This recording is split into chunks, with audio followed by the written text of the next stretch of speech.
Welcome to My Therapist Is Out, an open space therapy collective podcast. We are your hub for queer and trans mental health care. Each episode, we talk with one of our open space therapists or LGBTQ community member about mental health and building community. I am your host, Renae Johnson, they, them. Founder of Open Space Therapy Collective, I'm a licensed therapist and an art therapist. I specialize in working with queer artists who are exploring their gender identity and recovering from complex trauma.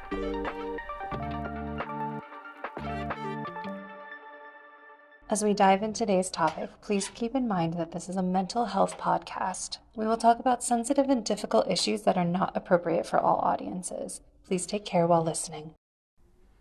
Y'all, I am so excited about today's episode. We have a guest with us, Kane Kongppien, he, him, who is an incredible creative leader in our community. We had a great conversation about the growth of compassion and how to bring that into creative leadership. It really hit my heart, and I'm sure it will for you too. Kane has been working at Disneyland Resort for over 25 years as a dancer, performer, and most recently as a maintenance choreographer. He has served with the board of directors for OC Pride for 15 years. His work has been featured throughout many of Southern California's Pride celebrations, Disneyland, local schools, and most recently, and I'm so proud of him, choreographed for the first Pride celebration at Disneyland, inaugural Pride Night event last June. That's huge to bring our community to a Disneyland event like this. Kane has taken his passion for dance and mental health awareness to help grow a support system within the LGBTQAI community, along with his previous service as director on the OC Pride board. I am so excited to hear what you all think. Let's dive in. Welcome to My Therapist Is Out. This is an open space therapy collective podcast. We are so lucky. We have Kane Kongppien with us here today. And I'm so excited to talk to you about all the work that you've been doing, both as a performer and with mental health. And so thank you so much for joining us today. Thank you for having me, Renee. Really appreciate it. Happy to be here. Yeah. So for our listeners, can you introduce yourself? Sure thing. Again, I'm Kane Kongppien. I am a resident of Orange County, California. I'd like to say born and raised, but I've been born and raised in Southern California all of my life. But I'd say spent the latter part of my life in Orange County. Currently work at a very famous theme park, in Anaheim, where I work as a maintenance choreographer. I've been here with the company for about 24 years. I've worn several hats, but the newest hat I have on is as a choreographer.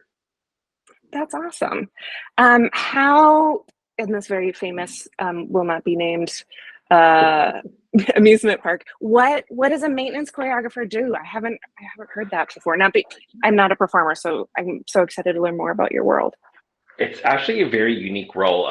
It's something that was developed, I want to say, probably 25, 30 years ago. It's in other performance venues, it's basically what a line captain would do, like on a Broadway tour or that sort of theater setting. So it's a lot of that where we make sure that we keep the quality and intention of any show and the choreography just as the show director or choreographer set. So on the daily, we're here, checking on show quality, make sure that all of our performers are doing exactly as we maybe taught them or were directed to do as such on a daily basis, and to make sure that they are delighting our guests as well.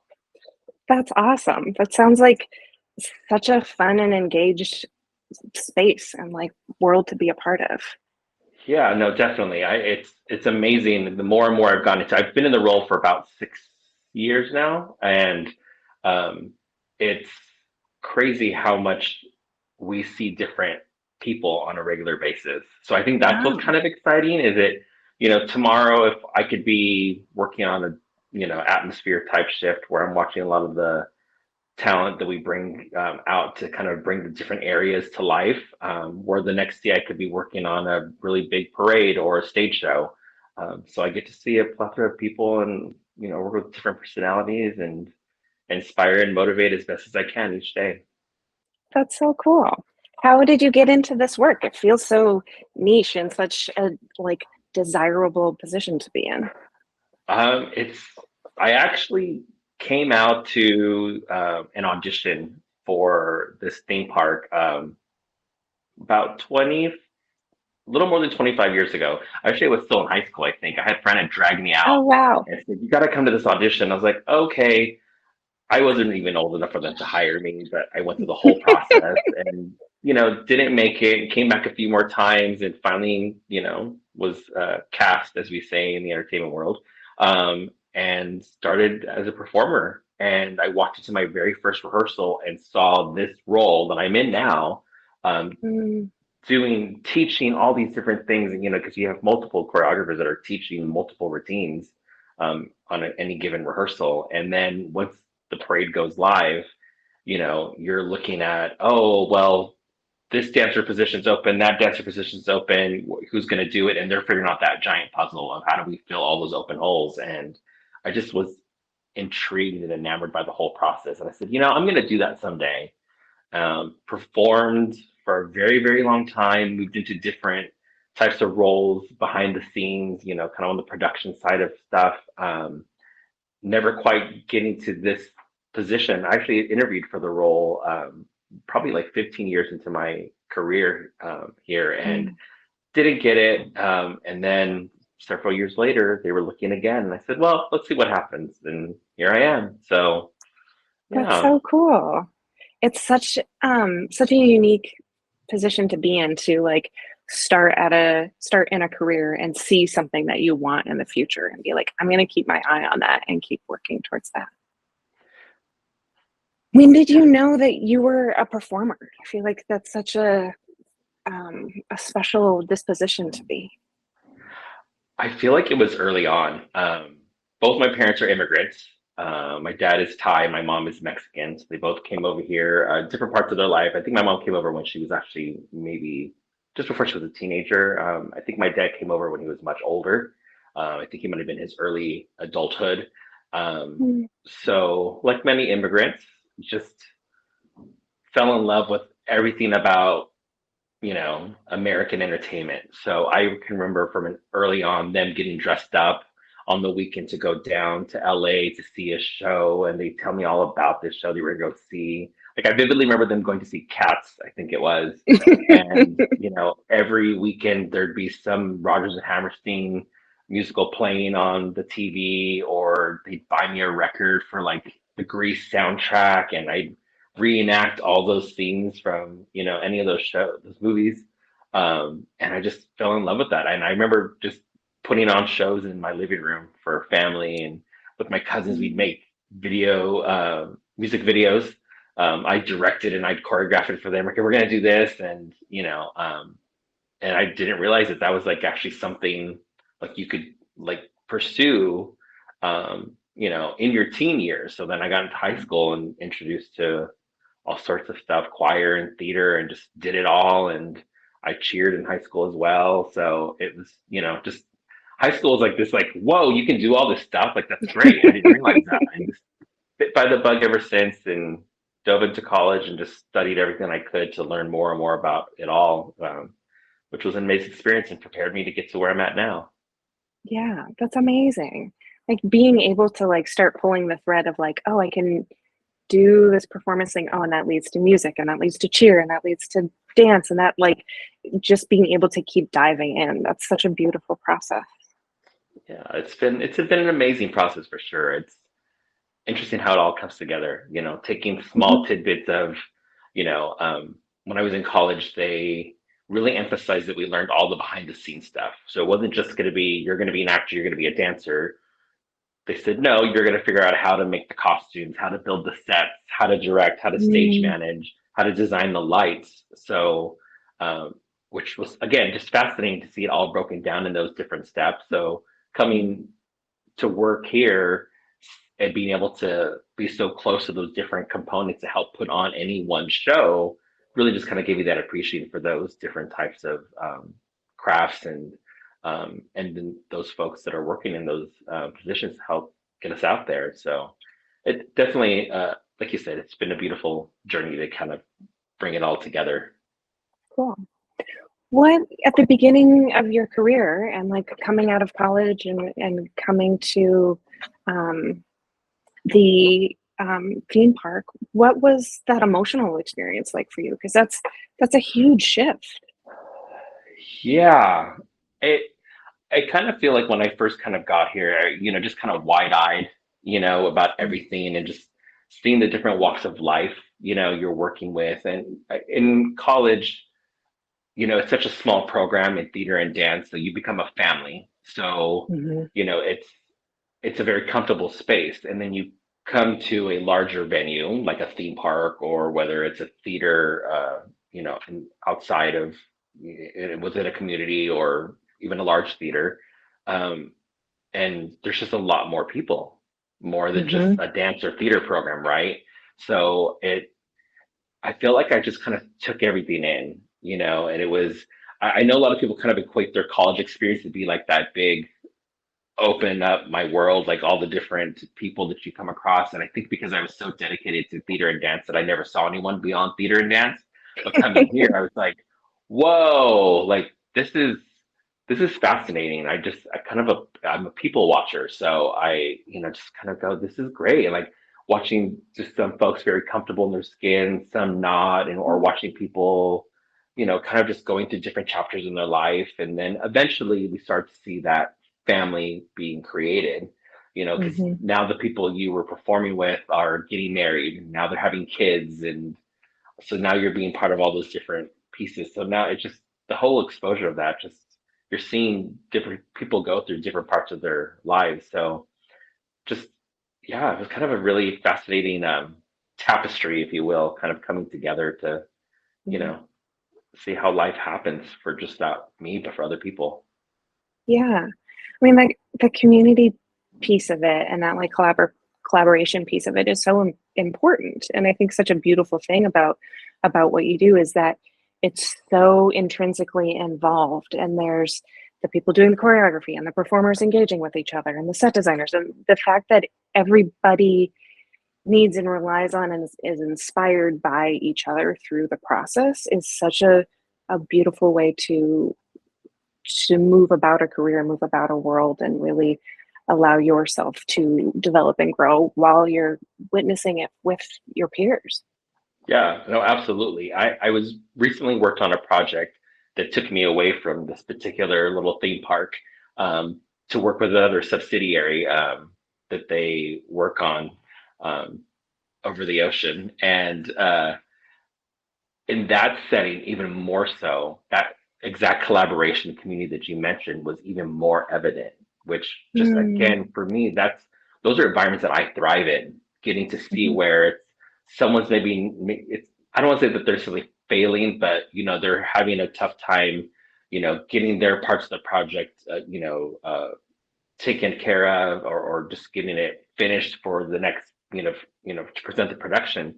But everyone's just like, okay, how do we pull in together and get this figured out? And, how do we work together? There's no egos. Everyone's like, okay, well, great. You got this to offer. You've got that to offer. Now, how do we make this all work? And it's, it's fascinating to see when you're in those settings and just how everyone thrives, and you kind of get the sense that they're mental peace or their mental wellness is in a better place than perhaps in mm, an environment where maybe they're being beaten down by their leader, or they don't feel inspired, or they're getting into their heads really easily about, oh, maybe this isn't the right, opportunity for me. Maybe I'm not doing as well as I thought I was. But so to see that happen mm, is amazing. I think I've always been lucky to see that happen in like the theater dance world, where it takes that collaboration, that community to really come together. And it's, even more rewarding at the end of the day when you are able to open up a show and go, boom, here we go. We're doing this. And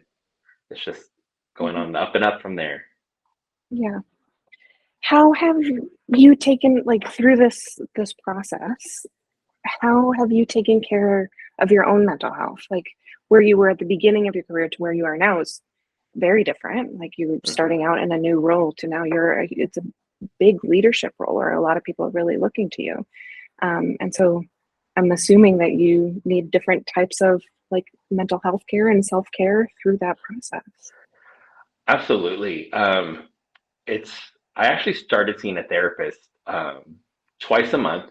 I think actually it was shortly after I came into this role. I think I Mm, kind of did what a lot of people often do in their younger, their more moldable years where you find a friend to talk to and you vent and have that. And I think I quickly started to learn that some friends either gave you the advice that you weren't quite looking for. Not that it wasn't good advice, but that it was kind of the like just get over it, let it go kind of yeah. advice, which is never helpful. And some of the worst words you could probably tell someone who was dealing with something Yeah. pretty big. Yeah. So I started to see a therapist because I do have children, and Mm, I started to see how my upbringing was influencing how I parent them. And I mm. said, this isn't good. I don't want them to go through what I'm going through. I don't want them to be in their 40s and going to therapy because of me. So I started seeing a therapist twice a month. I think it was in 2018. Mhm. And then the world shut down. Thankfully, Yeah. my therapist kept our sessions going via phone, which was wonderful. And when I finally got the call to come back to work about a year after the shutdown, I heavily relied on those two sessions to the point where I was almost tempted to call for supplementary sessions Mm, because I realized things were very different coming to work. I think for a lot of people, not just the fear of, having COVID, but just everyone's mental space was in a different place, right? yeah. I think you were finding out what was really important in your life. People were losing people, family members or friends to this illness and all sorts of things, or you're coming into an environment where maybe you didn't feel as supported, or maybe you felt like your leaders were trying to be supportive but didn't know what were the best tools to help you. So Mhm. um, I think going through my own uh, journey with therapy allowed me to come in at the very least, if I didn't feel like that was helping me, that I could take what I was going through in my therapy and help apply it with um, the performers I was working with. I Mm, remember vividly, we were working on a brand new show um, shortly after we came back to work, and I just knew I wasn't in the best place. I think I sat in my car and cried before I got into work because I just didn't know what to do. I just felt like I was lost. And so I had led my performers into what we call a warm up routine to get our bodies ready for, learning choreography. And something clicked and said, let's meditate. mm. And I started calling it this our wellness warm up. And I just had everyone close their eyes. And mind you, I think I might have listened to one meditation like over, the closure. I just started talking and saying, breathe with me, inhale, exhale. And I walked them through this whole routine. I think we did it for about 10 minutes. Mm, And at the end, everyone just kind of looked, everyone in the room, not just performers, but you had, stage managers and, other managers of types going, wow, I needed that. Like, yeah. thank you. So I realized that I had to help create this environment where we, even if for a moment, could temporarily release what wasn't going to serve us, but Mhm. focus on what we had in front of us, and that was that community. Mhm. Um, and it got us through, the opening of the show, but it also got us through transitioning back to work. And I remember sending out an email to very large amount of leaders and said, things aren't okay. What are we going to do to help with everyone's mental health? And I got a Mhm. lot of responses. Some I was not so good responses because, for some, mental health isn't a priority, Yeah. and but for me, it was going to be. So if I couldn't get these other leaders to influence how we could serve our um, employees and recognize their mental health needs, then I was going to do the best that I could every single day. So every single day until we opened that show, I led them through this meditation.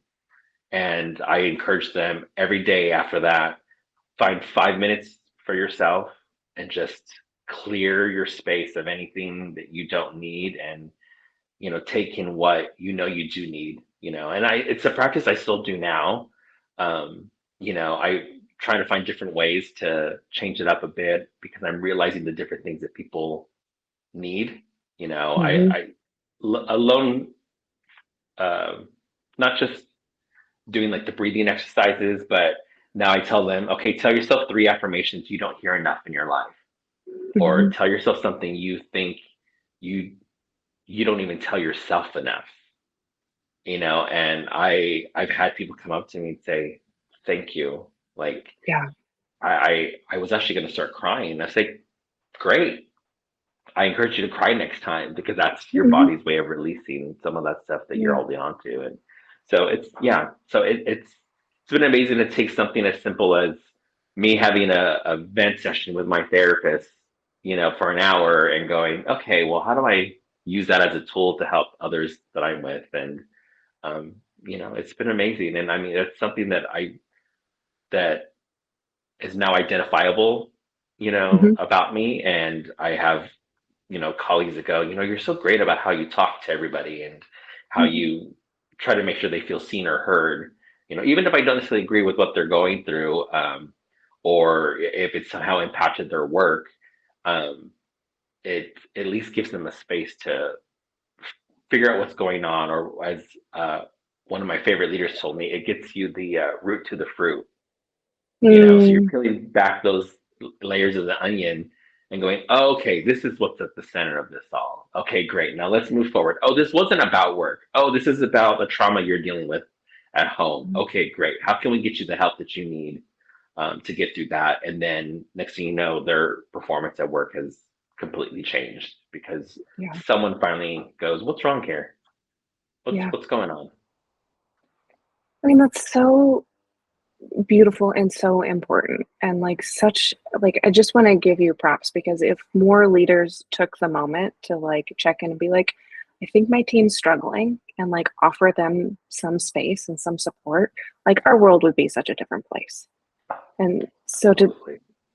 take that into such a performance space and such a big corporation and be like, I don't, if it's too bad that some other leaders don't have this a priority. It's a priority for me and it's a priority for my team.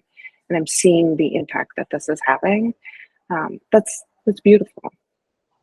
Thank you. Yeah.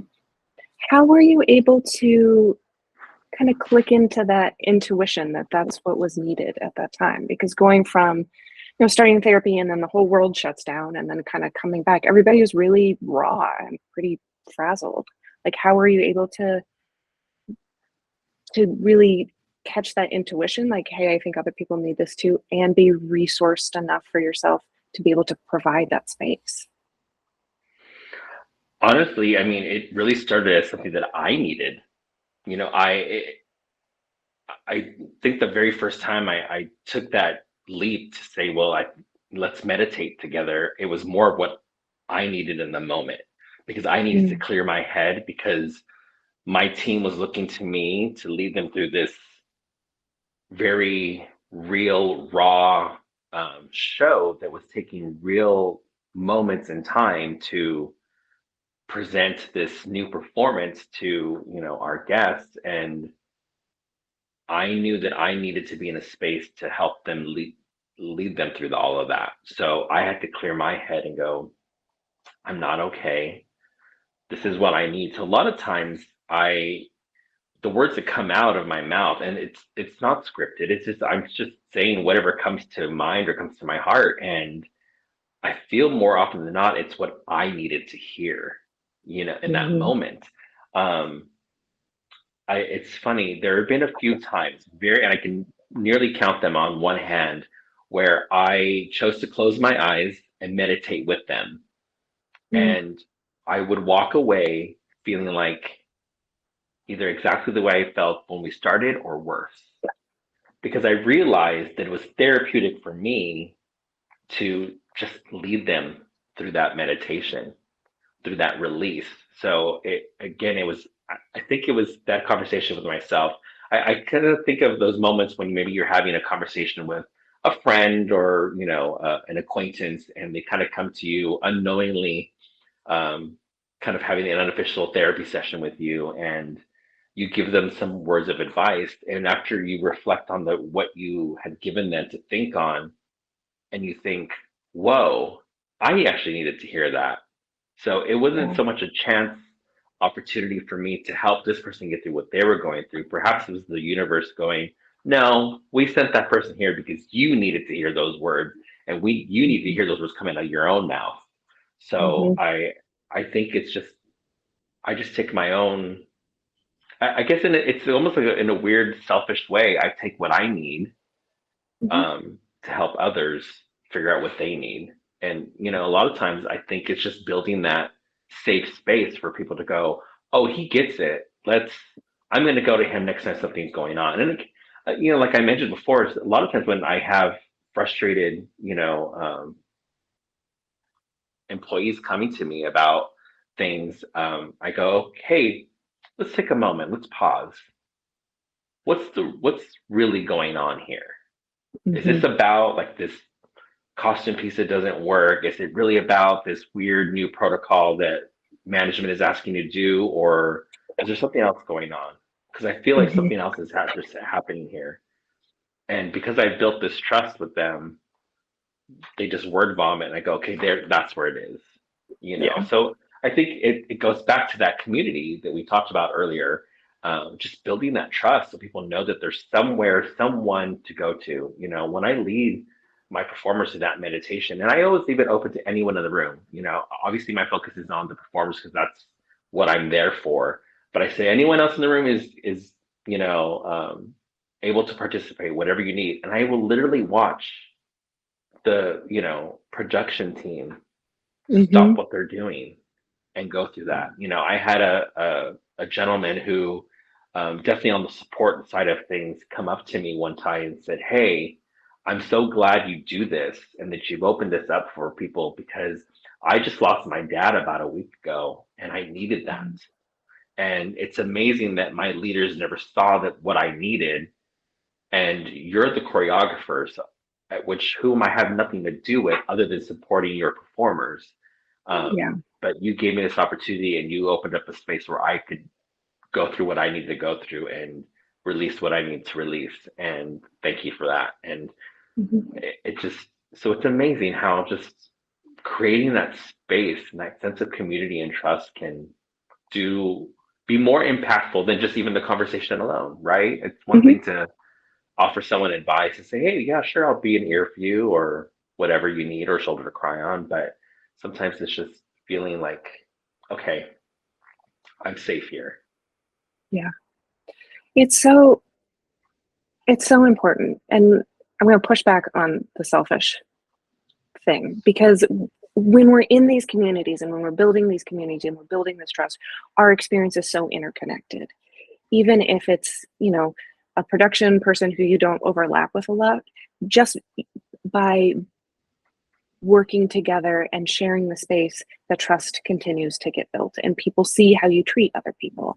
And that shared experience, when you do spend so much time together and so much time in the same projects in the same creative space, you you ebb and flow with each other in a way that, I don't know if there's any like smarty science way to say it, but it happens all of the time and it's so important. And when we have leaders like yourself who open that space, who are consistent about it, who take the time, these spaces become really beautiful. And part of that is being like, oh, I need this. And so I'm aware of my own needs and insights. And so I know what I I need to be a good leader in this space. And I guarantee you half that room also needs that same thing, if not the whole room. And it's such important thing, such an important thing to do. And you have to be vulnerable enough to be able to say, I need something to be able to provide it. Absolutely. You hit a trigger word in the best possible way for me, and that was vulnerability. And I Mhm. remember, right before, I want to say it was either right 2019 or so. I'd been in therapy for a year already, and we have a note session after a performance. You meet with your cast and you give them whatever notes and whatnot. And I would have these end up going into what um, my performers would endearingly call Papa Kane sessions. And Mm. all of a sudden I would just start.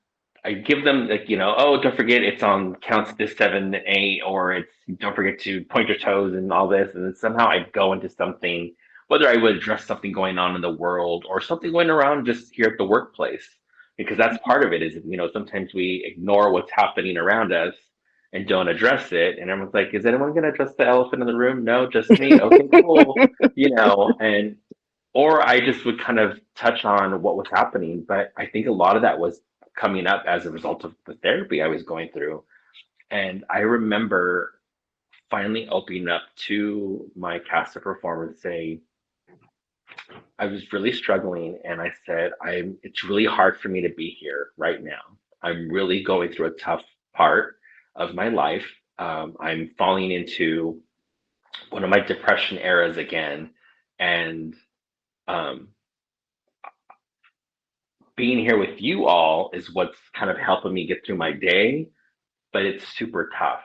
And Mhm. by the way, I've been seeing a therapist for the last year and a half now, twice a month. And, I encourage you all to do the same if you feel like you're in a place where you're stuck, and, just take a moment. This is why it's important for you to treat each other with kindness and respect. You don't know what people are going through. And I had the amount of people that came up to me and go, I would never have guessed that you have been struggling with depression, or you're always such a light for all of us. So I can't believe that or I've been seeing a therapist and I haven't been open about it. And you've now allowed me to freely talk about it, because if Kane's seeing a therapist, well, then it's okay now, because you would have thought it was like, Britney Spears finally came out and said, oh, by the way, been seeing a therapist for the last, 18 years, you know, um, but that vulnerability really, when they say there's strength to vulnerability, it's really true, and a lot of, the people I get to work with on a daily basis, we talk about that. And I am, very vulnerable about, those things. And because I think it's important, because Mhm.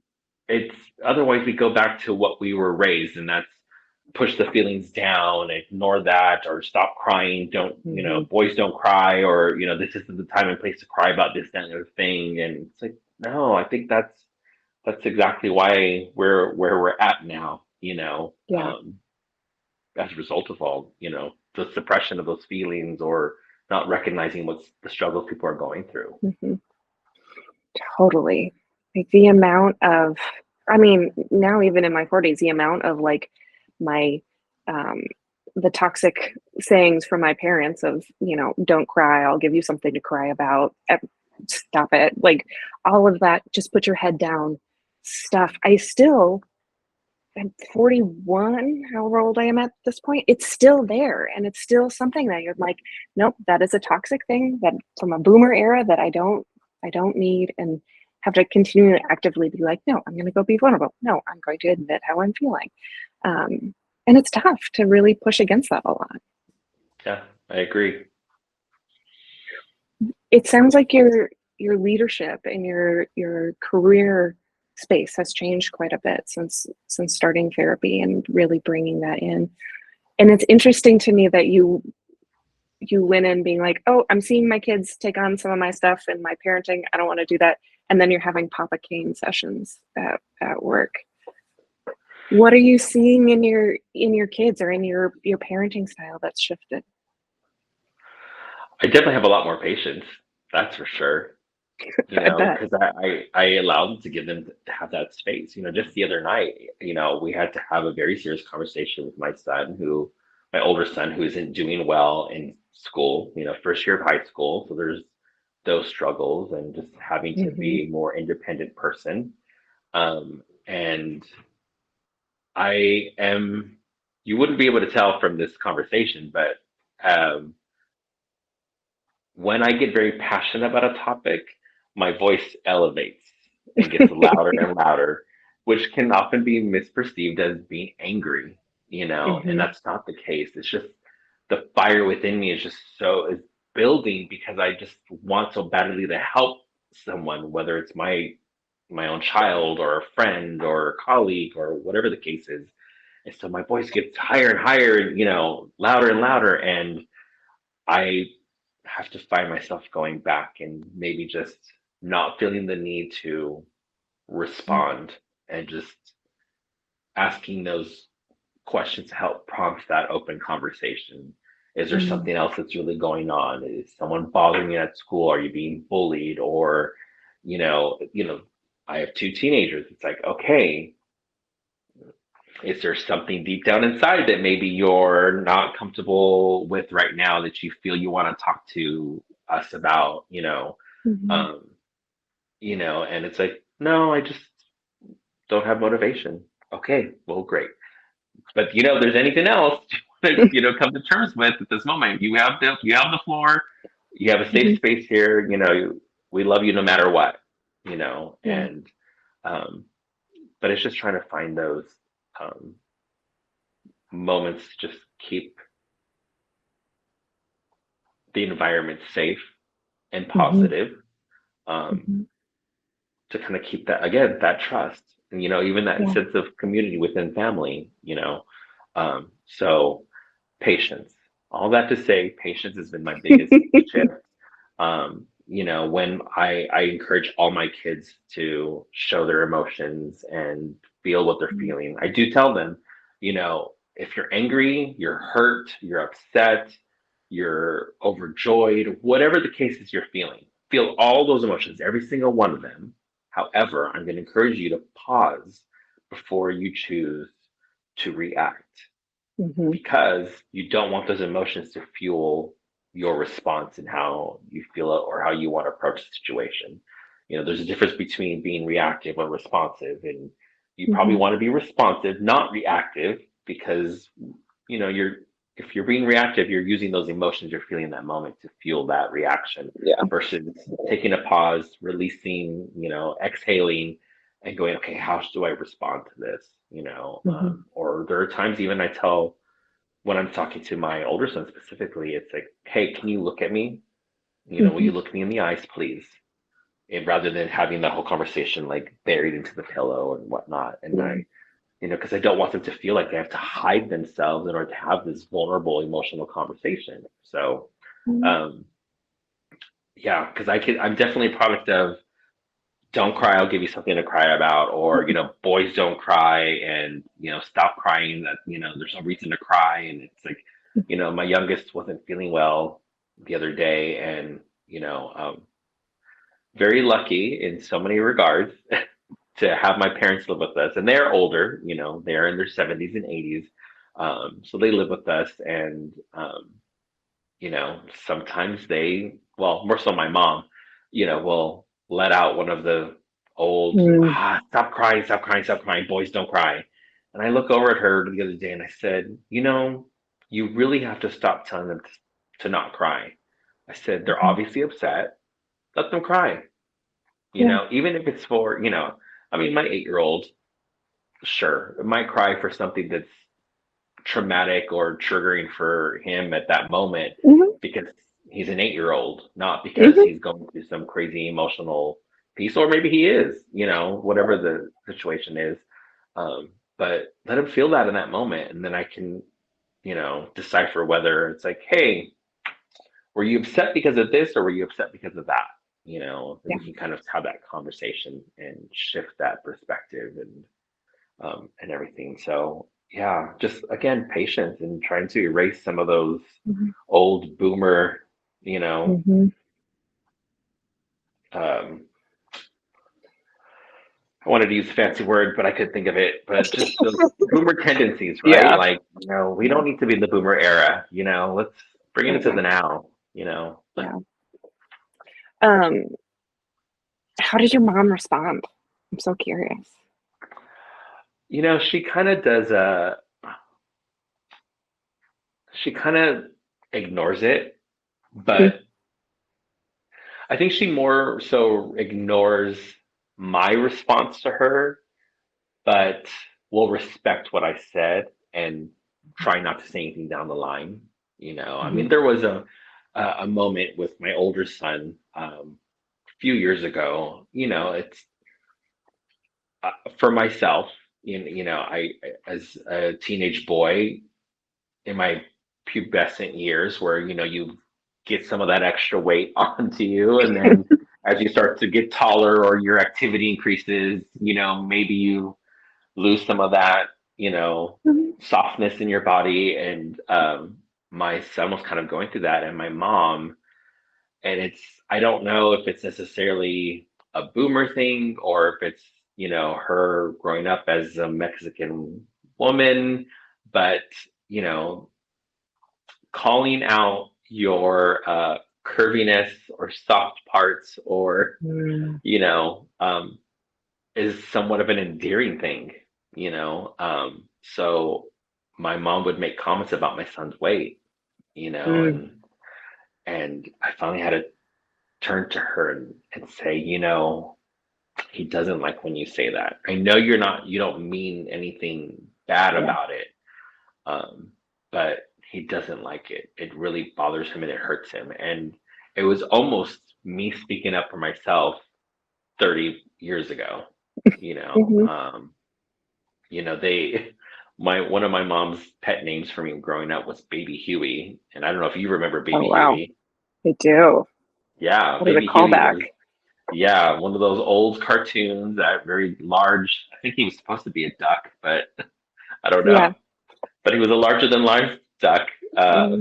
and it just, I, yeah, and sometimes my other nickname would be Fatty, and again, it was a term of endearment, but when you're going through those Yeah.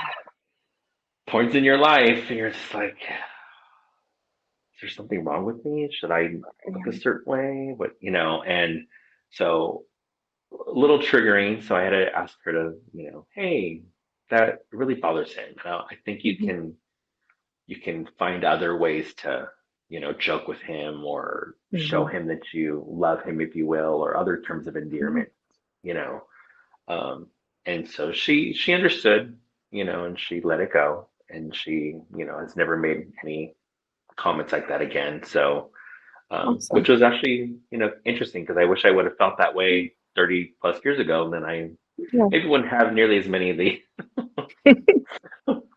issues that I've grown up with. But Yeah, but when my heart goes out to every teenager that is existing right now and all the old teenagers in our the younger teenager selves in us. Um, because it's such a huge life change. Your body is changing so much, your hormones are changing so much, your reality is changing so much, what's expected of you is changing so much. And it's such a hard place, and you rely so heavily on your family and your teachers and your friends to like figure out where reality is, because on any given day it's completely shifted. And so teens don't know all the time when to be like, okay, mom's saying something about how I look, what does that mean? Like, that's naturally going to be what's happened, instead of being like, that hurts my feelings, don't do that. Like, it's really as an adult where we can be able to be like, oh, that wasn't cool. So to be able now to be stand up for your son and be like, mom, don't do that, and have her respond and be like, okay, and not do it anymore is so empowering for everybody. Like, your mom now can relate more sweetly with your son. Your son's not going to question himself so much, and you're able to heal some of that like inner teenager for yourself. right, It's such a big deal. yeah, oh, I agree. So to shift a little bit, Okay.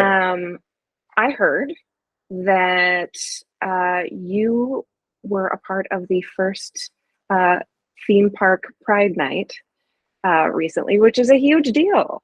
Yeah. Congratulations! How was that Thank you. experience Thank doing the you. very first one? It was a full circle moment for me. So a little history.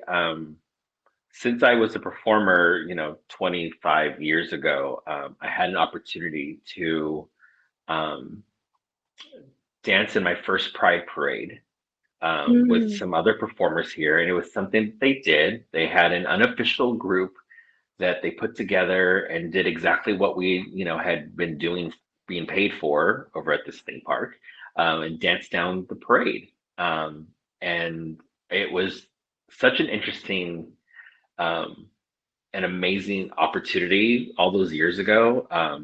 Because when I was in high school, no one ever talked if they were, identified as queer or, that was very taboo still in the 90s, right? And, um, going into college, there's a little bit more self-expression freedoms there, but, and then coming to work, in a live, theater type of setting where everyone's living their best life and they identify as what they identify as, and no one questions it. And, you get to be part of this celebration. And they're like, hey, you want to dance in this parade with us? I said, absolutely.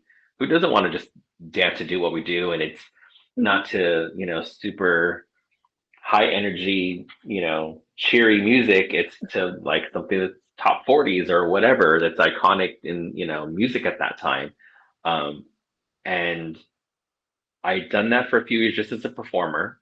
And then I had an opportunity to actually choreograph for my very first Pride Parade with Mm. this unofficial work group, which eventually turned into me being approached to help create a parade element for the Orange County Pride organization back in 2010, I think it was.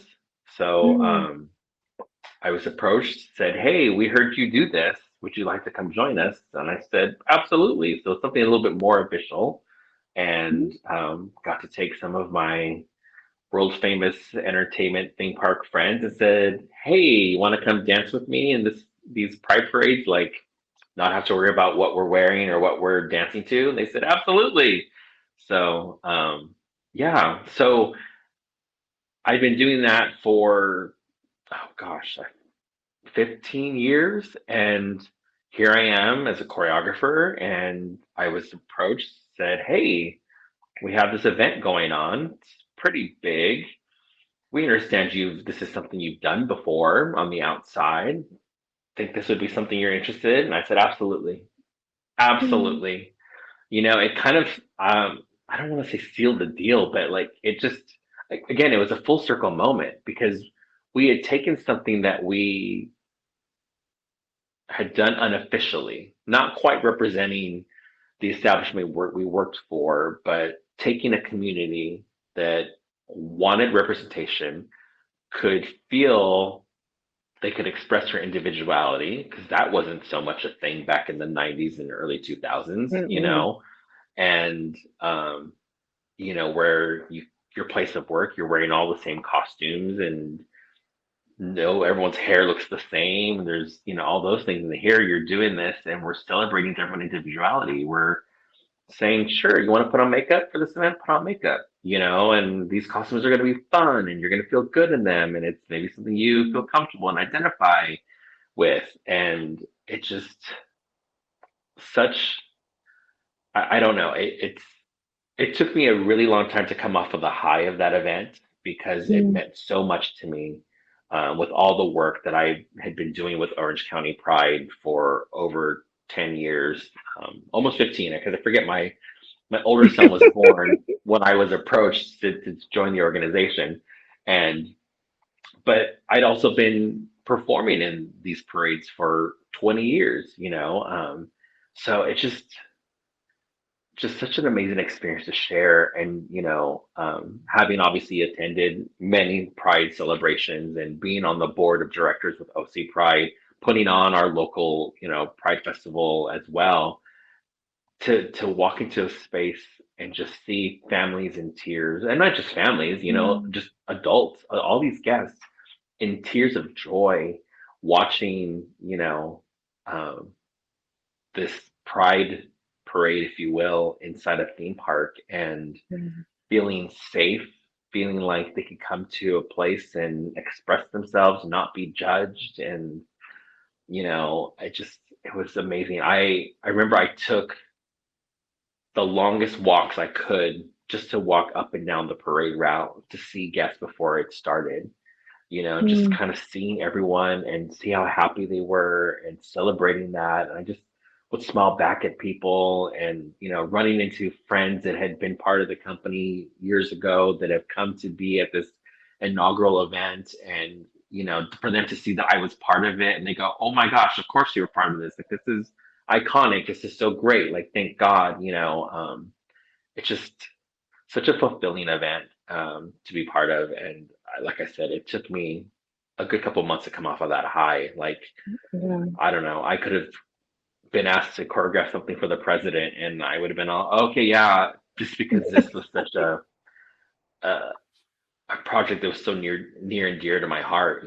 Being involved within the community for as long as I have been, and like I said, taking what maybe wasn't a company sanctioned opportunity and now Mhm. it being recognized by our company. It just, I think of all the other companies that when they get to march down a pride parade, Mhm. representing themselves, and who identify, because a lot of us, we identify with where we work now, right? Especially if Yeah. you've been there forever, you want to celebrate that pride and who you are. And it just, that was kind of my moment of going like, okay, great. This is the work I've been doing and I get to be part of this and Mhm. represent that here, officially.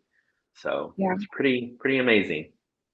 That's I'm gonna cry just hearing it. Like, it's so powerful to have the spaces that we have built community in and spend our creative resources in, say, okay, hey, we're gonna honor this, we're gonna honor this community, and we want you to really be a part of that and make that happen, because we see you and we see everything that you've been doing, and it's important that you're a part of it. Like, that's amazing.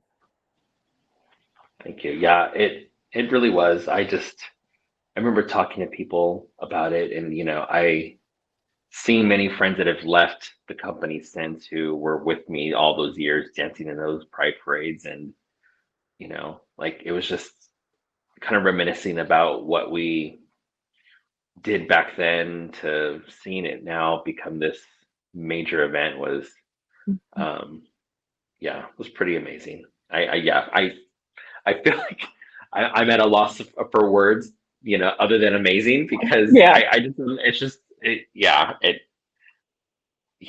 was something that just it worked out and I still can't believe that I was part of that because and I don't think people realize I did my social media posts about it and kind of saying I've been part of these celebrations for over Mhm. 2 decades.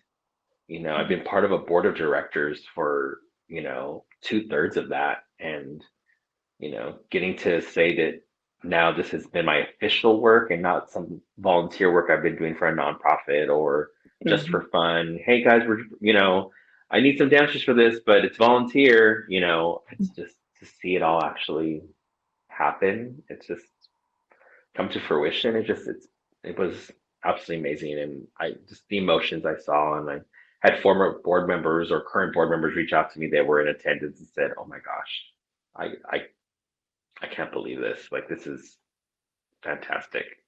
Mhm. I love that. That's it.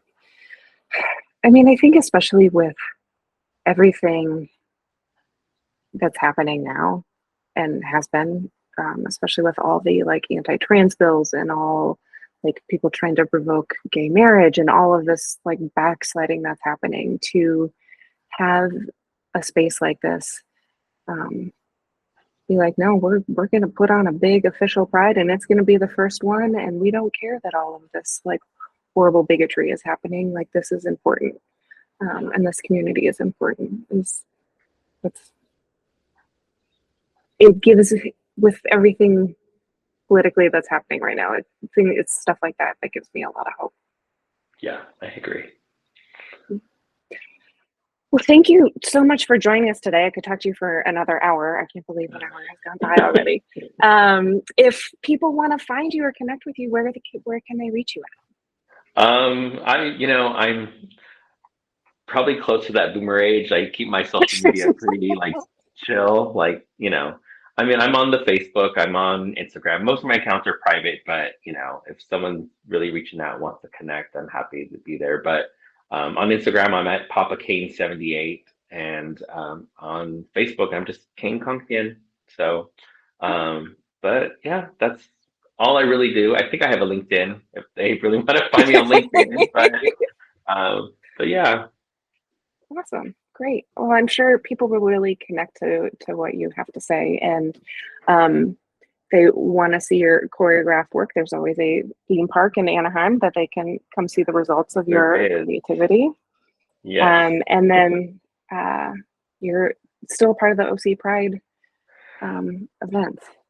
I am at this point just a volunteer. I stepped back. I have a graduating senior and, like I mentioned earlier, a freshman in high school. So I wanted to shift my focus this year. So I've stepped down as a director, but I am still very much involved whenever I can. Cool. But absolutely, please follow us, OC LGBT Pride. We host lots of different community events. Which is one of my favorite things, because again, going back to community, that's where a lot of our focus has always been. And, so you'll see me around for those different things. And I'm sure I'll be around for this next festival and parade as well. Cool. Well, to end, since we are big into how mental health and community really just rely on each other so much, I'm curious for you, what's an example in the last couple of weeks where you really felt connected to your community? I am on a project right now that I haven't been on in a while. Mm-hmm. And I'm getting a chance to bring back some of those small things that I've incorporated in how I teach and lead here at work. And I've gotten to do that again. And it's, again, to have people come up to me and say, thank you, I needed that. That's been the biggest thing that I've been able to get that sense of community back again for me in the last week. So it's been pretty amazing. Awesome. Yeah. Awesome. Well, thank you again, Kane. Hopefully we'll have you back again soon. If there's got to be a way to end this, and now I'm starting to flub my words. But thank you. Thanks, Renae. Appreciate it. Thanks for joining us. If you're in California and looking for a therapist, visit our website at openspacetherapycollective.com and book a free intro call with one of our therapists. If you're enjoying My Therapist Is Out, please rate, review, and follow us on Spotify, Apple Podcasts, and YouTube. My Therapist Is Out is an open space therapy collective podcast.